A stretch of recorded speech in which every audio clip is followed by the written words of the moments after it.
welcome back to the Green Dream video series. I'm Natalie Conway, Global Head of ESG Insight at ESG Clarity, and today I'm joined by Jonathan Bailey, Managing Director and Head of ESG Investing at Neuberger Berman. Thank you so much for coming in today. Hi Natalie, it's lovely to be here. So I wanted to talk to you a bit about engagement and the initiative you have at Neuberger, NB Votes. I understand that's in its fourth year now, and it's around sharing advanced voting disclosure during proxy season. I need to check my notes for that one. Can you just talk a bit more about what that involves and share some success stories? Yeah, I'm happy to. So as you say, this is something that we started about 4 years ago, and it started because we are doing a lot of work to decide how to cast votes on behalf of clients in their best interests. And if you just look at the end of the season and you see for and against, you really have no idea about the rationales and the logic and the thinking and the dialogue with management and board members that's gone into it. So we decided that we would start providing a lot of that rationale and explanation well in advance of the meetings happening. So we would put out publicly how we're going to vote, why we're going to vote the way we're going to vote on some high-profile key votes and meetings. And that allows us to communicate very clearly to the company what our expectations are, and also for them to see where others, perhaps in the sector or facing similar challenges, are performing really well. So about half of the votes that we put out are in favour of management and the board, and about half are against management's recommendations and the board's recommendations. So that gives us a nice balance of being able to really applaud progress, but also to call out where more action is needed. Okay, fantastic.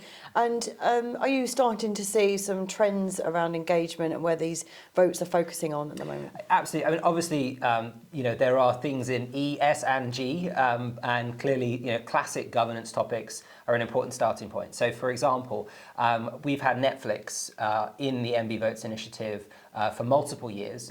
Sadly, in the first couple of years, it was voting against a number of members of the board because of poor governance at Netflix. So, for example, not having the whole board up for election each year, not having majority votes, not having shareholders being able to call a special meeting. Really, frankly, things that most companies have adopted by now. And Netflix was an outlier in not having brought in these really basic shareholder rights programs. And more importantly, there had been shareholder proposals asking for these rights that had got majority support, and the board had then ignored the shareholder proposals. So we'd been publicly voting against board members for multiple years through NB Votes. But we're delighted this year to be able to actually support the re-election of the chair because they had finally taken on board the feedback that we and other shareholders had provided and had committed to putting in place these important basic governance standards. So that was a real success story of consecutive years of dialogue and NB Votes leading to improvements in governance. So governance is important, but obviously there also are topics on the environmental and social side. And what we've been particularly focused on is climate, which I think we all see as being a pressing challenge for companies as they manage the transition.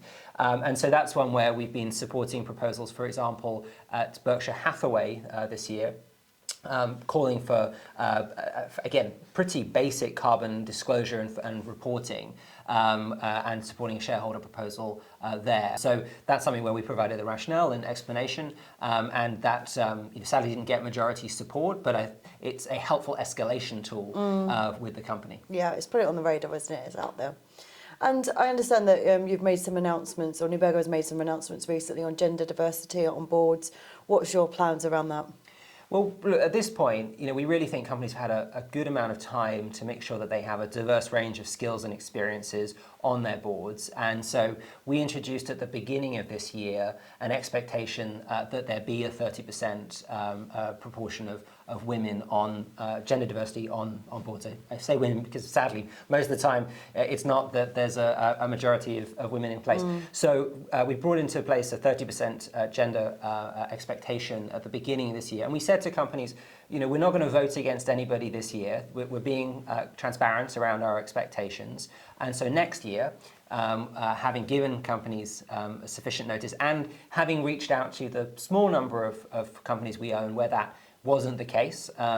We will now look at escalation mechanisms, including potentially voting against the chair of the nominating committee or other members of the board if they haven't been able to take sufficient progress. Because the data is very clear that having diverse perspectives on the board leads to better decision making, and that's ultimately what's in our clients' best interests. Absolutely.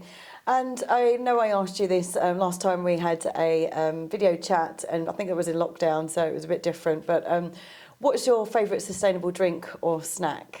Well, I just came back actually from seeing some clients in Japan, and so I brought a bunch of seaweed snacks back with me because I sort of got a little bit of a flavour for seaweed snacks. So that's probably my go-to at the moment for a sustainable snack. Okay, fantastic. Thank you very much for your time today and for coming in. Thank you for having me.